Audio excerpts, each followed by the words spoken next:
जी अस्सलाम वालेकुम।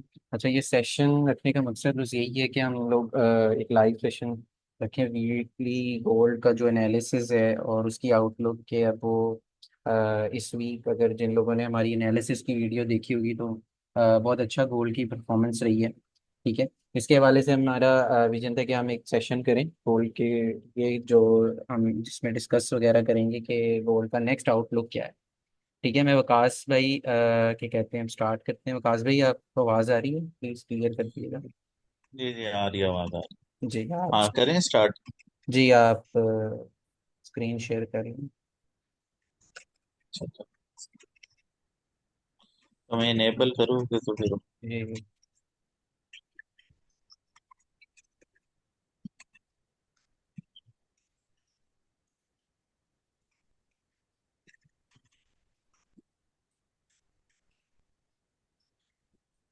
जी आप शेयर कर सकते हैं, देखें।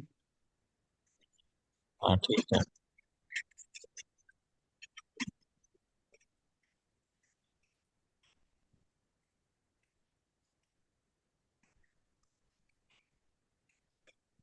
अच्छा जी, आ रही है स्क्रीन।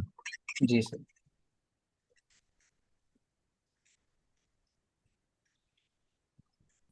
अच्छा जी, अस्सलाम वालेकुम। बाकी थैंक यू एवरीवन जिन लोगों ने ज्वाइन किया। हालांकि इतने ज़्यादा स्ट्रेंथ नहीं है, लेकिन चलें, जिस जिसकी किस्मत है ये।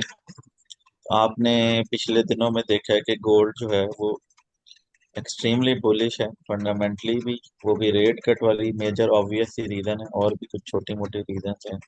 इंटरनेशनल मार्केट में जो मसले चल रहे हैं और जियो पॉलिटिकली जो मसले चल रहे हैं, ठीक है। तो मैंने भी और सुफियान ने भी काफ़ी दिन से कहा हुआ है कि थोड़ी सी सेलिंग अवॉइड करें, ठीक है। यानी आप स्कैल्पिंग के लिए सेल कर सकते हैं, लेकिन आप पोजीशन होल्ड करेंगे तो उसमें लॉस होने के चांस ज़्यादा रहेंगे, ठीक है। आप अगर मार्केट का ट्रेंड भी देखेंगे तो वो ओवरऑल बुलिश ही है, ठीक है। तो मतलब एक नेकेड आई से भी आप इसको देखें तो ये बुलिश है। तो इसमें रिवर्सल पकड़ना इतना कोई स्मार्ट मूव नहीं हो सकता। हाँ, ये हो सकता है कि आप पोजीशन लें और 50 पिप्स, यानी $5 या 100 पिप्स, $10 लेके निकल जाए, ठीक है। तो चलें, वो तो सब कुछ हो गया, और मेरी एक्सपेक्टेशन से भी ये तकरीबन 60 170 डॉलर ऊपर आके खड़ा हो गया। मैं सोच रहा था ये 2600 पे आके थोड़ा सा वेट करवाएगा, लेकिन इसने नहीं किया, ठीक है। तो इसके पीछे क्या वजह है? इसके पीछे एक तो वजह ये कि बहुत अरसे से पोजीशन बिल्ड हो रही है इसके अंदर। ये मतलब एक दिन का खेल नहीं है, ये काफी अरसे से पोजीशन बिल्ड हो रही है सीओटी में, और हम भी काफी अरसे की ये चीज गिनवा रहे हैं कि भाई पोजीशन बिल्ड हो रही है, पोजीशन बिल्ड हो रही है, ठीक है। ये जो हमारी फ्री वाली वेबसाइट है, इसी को अगर आप देख लें, इसमें अगर आप थोड़ा सा भी पीछे जाएंगे, मतलब मैं अगर मिड अगस्त पे ही चला जाता, ठीक है, मिड अगस्त पे ही चला जाता हूँ, तो देखें 328 लॉन्ग की पोजीशन थी और 61 सेल की पोजीशन थी। और उस टाइम भी जो रेशो था वो काफी ज्यादा बाय साइड पे, ठीक है। और अगर आप एंड ऑफ अगस्त आ जाते हैं, ठीक है, यहाँ पे भी आप देखें थोड़ी सी प्रॉफिट टेकिंग हुई है। जब दोनों तरफ पोजीशंस क्लोज होती हैं तो यूजली वो प्रॉफिट टेकिंग का साइन भी होता है। और डेफिनेटली इतने बड़े बड़े फंड्स बैठे हैं, सबके एनालिस्ट एक ही तरफ ट्रेड्स नहीं ले रहे होते, तो थोड़ी सी सेल साइड पे भी होती है। तो किसी ने यहाँ प्रॉफिट टेकिंग की है, किसी ने यहाँ टेकिंग की। उससे क्या है कि गोल्ड या एक ही रेंज में फंस जाता है या थोड़ा बहुत नीचे आता है। लेकिन आप ओवरऑल सेंटीमेंट देखेंगे तो 387% लॉन्ग की पोजीशंस थी एंड ऑफ अगस्त, ठीक है। क्योंकि ये थोड़ा सा लॉन्ग टर्म का मैट्रिक्स है, इसको आप इंट्राडे में ट्रेड नहीं कर सकते, ठीक है। अच्छा, आप एज ऑफ लास्ट वीक देख लेते हैं, मिड मिड ऑफ मंथ बल्कि देख लेते हैं, 17 पे। यहाँ पे भी आप देखें कि पोजीशंस कम क्लोज हो रही हैं और धड़ाधड़ ऐड हो रही हैं, ज्यादा पोजीशंस ऐड हो रही हैं, ठीक है। अब हो ये रहा है कि इस चीज का इम्पैक्ट आना तो 5 10 दिन के अंदर होता है, या कुछ हिस्से का आ चुका होता है, लेकिन जब वो आता है ना, फिर सब कुछ वाइप करता हुआ ले जाता है अगर आप गलत साइड पे हैं पोजीशन, ठीक है, ट्रेड की गलत साइड। अब आप देखें, ये 24 सितंबर की रिपोर्ट है, लास्ट अपडेट। अब आप देखें दोनों तरफ पोजीशन ऐड हैं, ठीक है, जाहिर बात है, जैसे मैंने आपको बताया इतने फंड्स हैं इंडस्ट्री में, सारे तो बाय नहीं कर रहे होंगे, किसी के एनालिस्ट बेरिश भी होंगे। ठीक है, लेकिन आप ओवरऑल देखें 84% लॉन्ग है, 15% शॉर्ट की पोजीशन है ओवरऑल। तो आप एसेट को ही देखेंगे तो वो खुद इतना ज्यादा बुलिश उसके अंदर मोमेंटम पंप किया जा रहा है। ये हो गई थोड़ी सी बात के भाई कि हम लॉन्ग के बायस में क्यों हैं इतनी देर से। ठीक है, ये आपको ये चीज चार्ट में नजर भी आ, लेवल्स आप सबको मार्क करने आते हैं, वही कोर्स हमने किया जो आपने किया। मेरा बस स्टाइल ये है कि मैं डेली के ऊपर आगे एक दफा सिर्फ टॉप मार्क कर लेता हूँ, और जो सबसे नीचे डीप रिप्लेसमेंट होती है वहां मार्किंग कर लेता हूँ, उसके दरमियान अपने टारगेट्स प्लान करता हूँ। ठीक है, डेली कैंडल बहुत अच्छी क्लोज नहीं हुई लेकिन इतनी बुरी भी नहीं। ठीक है, ये चार्ट अपडेटेड नहीं है, ये जिस सर्वर का भी है ये है वैसे उसका है। मैं अगर वैसे किसी का खोलूँ तो ये 2658 पे कहीं क्लोज होना चाहिए, एक्चुअली भी ये 2658 पे क्लोज। ठीक है, तो कोई बहुत बुरी क्लोजिंग नहीं है, बहुत डिसेंट क्लोजिंग है। और अगर किसी की पोजीशन सिक्सटीज में पड़ी हुई है ही कैन होल्ड। ठीक है, अच्छा अब मेरी अपनी पोजीशन भी बाय द वे पड़ी हुई है वहाँ। सही है, अब हम एक छोटी सी चीज देख लेते हैं। ठीक है, इसमें गोल्ड का सारा ऊपर नीचे प्लस माइनस सब कुछ है इसमें। ठीक है, अब आप ये चीज देखें कि सीओटी 84% लॉन्ग की पोजीशन है, 15% शॉर्ट की पोजीशन। ठीक है, और रिटेल वाले जो हैं वो 46% लॉन्ग में बैठे हुए हैं, और सेल में 50%, तो ऑलमोस्ट 50-50 के करीब गेम है। तो ये इतना ज्यादा आपको अच्छा वो नहीं दे रहा कन्फ्लुएंस, लेकिन सीओटी का कन्फ्लुएंस बड़ा क्लियर है बुलिश साइड पे। इसका क्या मतलब है, buy on dip is safer than कि आप रिट्रेसमेंट को पकड़ने की कोशिश करें। ठीक है, इस वीक का चेंज थोड़ा सा नेगेटिव आया है इसका 1%, और वो देखें गोल्ड थोड़ा सा नीचे भी आया, और थोड़ा सा रिट्रेस भी होना जरूरी है, बिल्कुल सीधा ऊपर जाएगा वो भी हमारे लिए अच्छा नहीं। मतलब आप लॉन्ग पोजीशन बिल्ड नहीं कर पाते अगर एक एसेट बिल्कुल सीधा ऊपर जा रहा है। ठीक है, अच्छा अब आप ये देखें, ये सारी फंडामेंटल की न्यूज़ है आपके लेफ्ट के ऊपर। सीओटी देखें न्यूट्रल है, रिटेल सेंटिमेंट भी न्यूट्रल है, और वैसे भी मैंने वो कहा ऑलमोस्ट न्यूट्रल का ही इम्पैक्ट दे रहा है। ये 60% प्लस पे हो तो आप इसको रिवर्स में ट्रेड करते हैं, कंट्रेरियन सिग्नल होता है वो, यानी कि अगर यहाँ पे रिटेल ट्रेडर बुलिश है तो हम बेरिश रहेंगे, रिटेल ट्रेडर बेरिश है तो हम बुलिश रहेंगे। ठीक है, सीजनैलिटी बेसिकली इसकी बेरिश थी, लेकिन इसने इस साल सीजनैलिटी को रिस्पेक्ट नहीं दी। ठीक है, मेरे हिसाब से नहीं दी, क्योंकि भाई नेगेटिव आ रही थी, और उसी वजह से शुरू में मंथ के शुरू में मैंने भी सेलिंग की, उसका मुझे लॉस हुआ बहुत, और मैं वापस बाय में बैठ गया। ठीक है, ट्रेंड बुलिश है। मैन्युफैक्चरिंग पीएमआई का जो डाटा आया था वो गोल्ड के लिए बुलिश था, सर्विसेज का भी बुलिश था, रिटेल सेल नेगेटिव। तो आप most of the fundamental indicators भी देखेंगे वो बुलिश साइड पर आए। ठीक है, बेरिश साइड पे ये दो चीजें आ रही, और इसने तो प्ले ही नहीं किया, तो इसको आप इग्नोर करें। ठीक है, रिटेल सेल्स इतना इंपॉर्टेंट नहीं है जितना सीपीआई पीपीआई जीटीपी और अदर चीजें। ठीक है, अब एनएफपी सितंबर अक्टूबर फर्स्ट वीक में आएगी तो हम देखें। ठीक है, यहाँ नीचे यील्ड्स का डाटा भी आ रहा है, जो बंदा इंटरेस्ट रेट्स को समझता है, फाइनेंस के बैकग्राउंड का या फंडामेंटल का कोर्स उसने किया। ठीक है, ये 2 ईयर की यील्ड जो है ये पॉजिटिव है इसके लिए। ठीक है, लेकिन इसका प्राइस पे नेगेटिव डिफरेंस। ठीक है, इसका चार्ट आप जाके देखेंगे आपको अंदाजा। तो ये एक तरह का, ये एक चीज इसके अंदर होगी। एक और क्या चीज है आपके पास,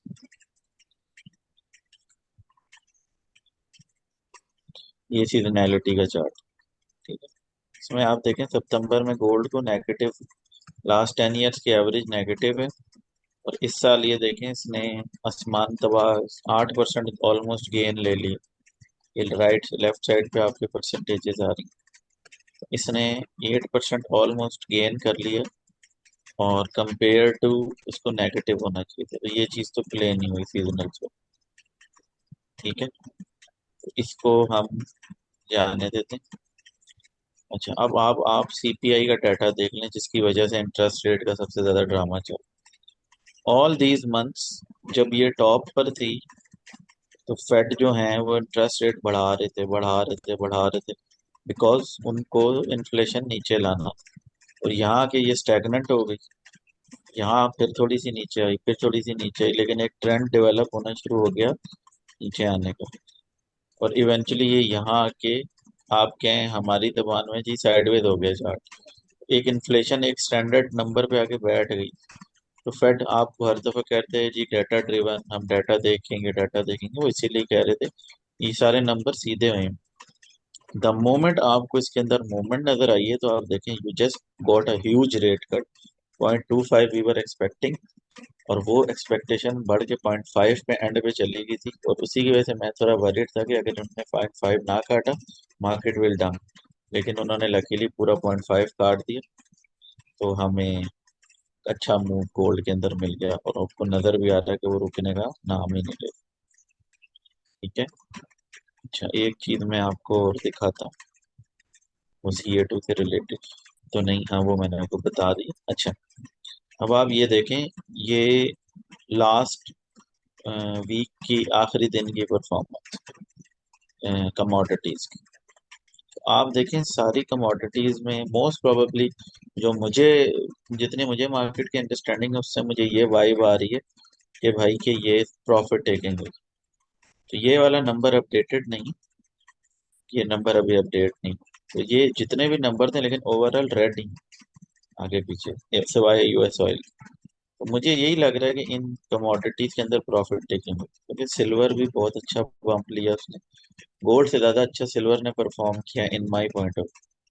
ठीक है, if you have decent account size तो सिल्वर आपको ज्यादा अच्छी ट्रेड देता है, इवन प्लेटिनियम उससे भी अच्छी ट्रेड।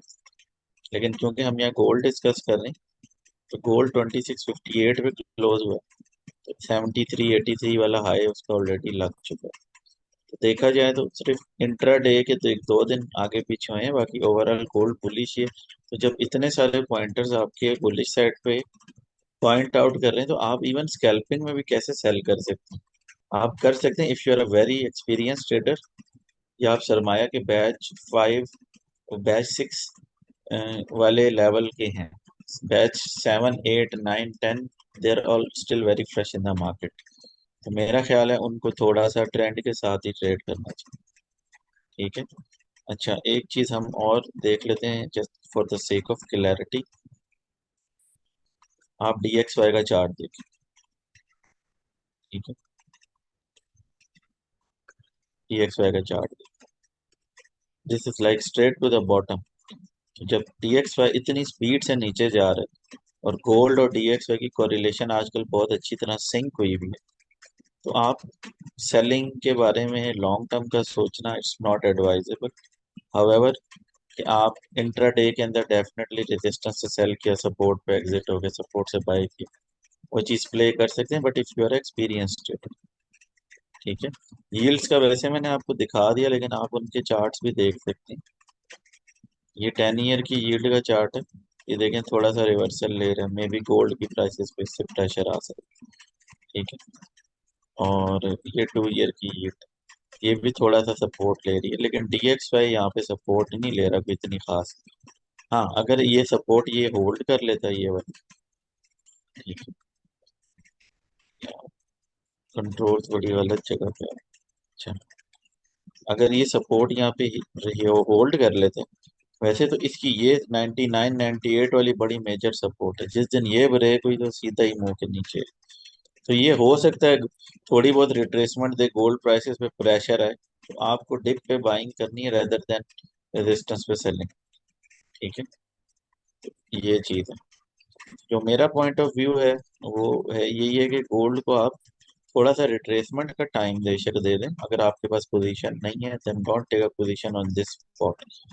आपको पोजीशन यहाँ 50 वाले जोन में आपकी फर्स्ट एंट्री होगी, 40 वाले में सेकंड होगी, 30 वाले में थर्ड होगी।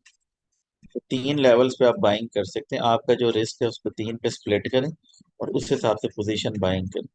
हम लोग क्या गलती करते हैं, एक ही जोन में फुल रिस्क ले लेते हैं, फिर जब गोल्ड नीचे आता है हमारे पास ट्रेड लेने के लिए रिस्क मैनेजमेंट में जगह नहीं। ठीक है। तो फ्यान वीकली के अंदर आप लोगों को लेवल्स भी देता है, तो मैं आप लोगों को जो रफ लेवल्स दूंगा वो तो ये है कि 50 वाली डिसेंट सपोर्ट है। ठीक है, अगर उसके नीचे कैंडल क्लोज नहीं हो रही इसका मतलब the support is still intact.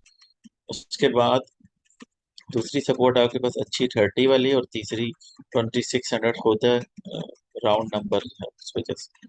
ठीक है, रेजिस्टेंस में आप देखें अगर ये 80 वाली रेजिस्टेंस ब्रेक होती है तो 90 वाली थोड़ा सा तंग करेगी, अदरवाइज 2700 इज वेरी इजी है।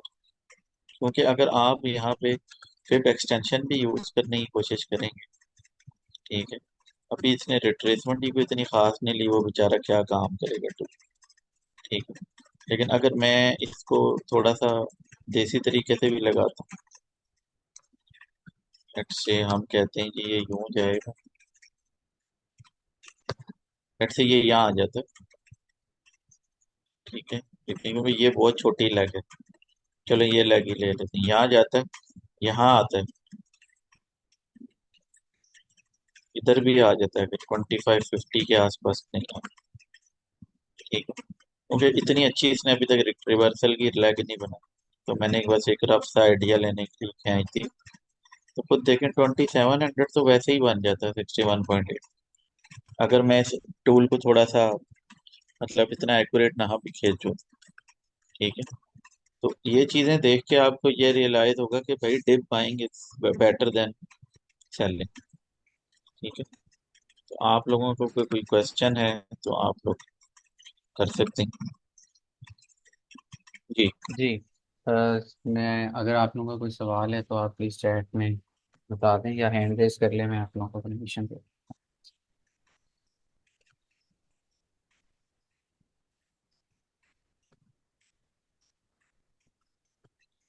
किसी का कोई सवाल नहीं है? किसी का चैट। कोई सवाल नहीं, इसका मतलब है भाई सबको गोल्ड ट्रेड करना आता है, और हमें क्या चाहिए जिंदगी। ठीक है, माशाल्लाह भाई वो बड़े बड़े ट्रेडर बैठे हुए हैं यहाँ पे। चलो। राहील भाई बैठे हुए पीछे, क्या रह गए। असद भाई का सवाल है। असद भाई आप। अस्सलाम वालेकुम। वालेकुम सलाम। जी सर। काफी क्या हाल है, ठीक है। अल्हम्दुलिल्लाह सर। अच्छा, काफी मैं ये पूछना चाह रहा था, जो गोल्ड रिट्रेसमेंट भी ले तो हमें 2630 वाला जो लेवल है उसे देखना चाहिए, जो अभी जो 50 में है उसे कंसिडर करें अब। उसे भी देखें आप वहां भी देखें, मैं तो हर जोन में पोजीशन ऐड कर रहा हूँ। मेरी तो ठीक है, 60 पे बस भी पड़ी हुई है, 50 पे भी पड़ी हुई है, 40 जो 30 पे सपोर्ट है कोई वो नहीं है। उस पे पोजीशन ऐड हो रही है जी अब। जी, बेसिकली हाँ जी, होता यही, जैसे मैंने आपको तो मेंटरशिप में भी शायद बताया था कि जी रिस्क जी। जो है उसको स्प्लिट कर लिया करें। ठीक है, ठीक और लाइव अकाउंट्स में तो ये बड़ा प्यारा काम है कि आप स्प्लिट करके ट्रेड लें और छोड़ दें, तो प्रॉफ में बंदे को चक्कर आते रहते हैं डेली डीटी हिट ना। ठीक है, जी जी। तो ठीक है। लाइव में कर और सकते हैं, प्रॉप में आप छोटी छोटी ट्रेड ले लें। ठीक है, और 2600 क्रॉस करे, अरे वो मुश्किल ही है वैसे, तो फिर हम इसे नहीं नहीं, सेलिंग की तरफ देखते हैं। मेरा नहीं ख्याल इतना लेटना बनता नहीं है, ये तो मंडे की हाँ जी। क्लोज ओपनिंग बताएगी। अदरवाइज देखें अगर ये 26 40 50 40 वाला जोन ब्रेक करता है तो सेलिंग हमने फिर भी नहीं करनी, हमने ठीक है। सपोर्ट का वेट करना। ठीक है, क्योंकि मैंने अभी आपको ठीक। दिखाया जब इंस्टीट्यूशनल मनी बुलिश है, जी चार्ट्स जी। बुलिश हैं, यील्ड्स नेगेटिव हैं, डीएक्सवाई नेगेटिव है, तो क्या सेलिंग किस खुशी में कर रहे हैं। जी, नहीं सेलिंग तो होती ही नहीं, नहीं वैसे, लेकिन ये हाँ जी, मैं कंफर्मेशन कर लूंगा कहाँ सकते तक हैं, जाए तो। देखें वो जैसे मैंने बताया आप कर सकते हैं सेलिंग, रेजिस्टेंस से सेल करें। वो फराज भाई ने एक ट्रेड कॉल दी थी, परफेक्ट कॉल थी फराज भाई की, सेलिंग उन्होंने जी जी। रेजिस्टेंस से सेल कराया, वहां से सर $15 नीचे आया, बेहतरीन। तो जी, वो उनका डीपी वो $20 बहुत का था। प्यारी ट्रेड। हाँ फिर वो, लेकिन वो बहुत प्यारी ट्रेड, बहुत प्यारी हाँ जी। ट्रेड। ठीक है, ठीक। तो मैं नहीं ठीक है। ले सका, मुझे किसी ने बताया, क्योंकि मैं प्रीमियम में नहीं हूँ, लेकिन मुझे किसी ने बताया फराज भाई ने शॉर्ट करवाया, तो मैंने उन्हें यही कहा भाई फराज भाई ने शॉर्ट कराया तो फराज भाई है, कुछ कह सोच के करवाया। तो जैसे ही जी वो जी, यही नहीं वो बात आज हुई, उन्होंने शॉर्ट कराया, वहां से गिर गया फौरन। इस रहे हैं, वो आज भी यही कह रहे थे कि अभी इनकी एक लाख बाकी है, अभी ये टॉप नहीं लगा गोल्ड का, बिल्कुल तो आप सर, बाई कर। बिल्कुल, बाकी देखें फिर एक्सटेंशन का टूल ही नहीं बन रहा उसके ऊपर, लेग तो बाकी है। इस रहे हैं। ठीक हो गया सर। हाँ।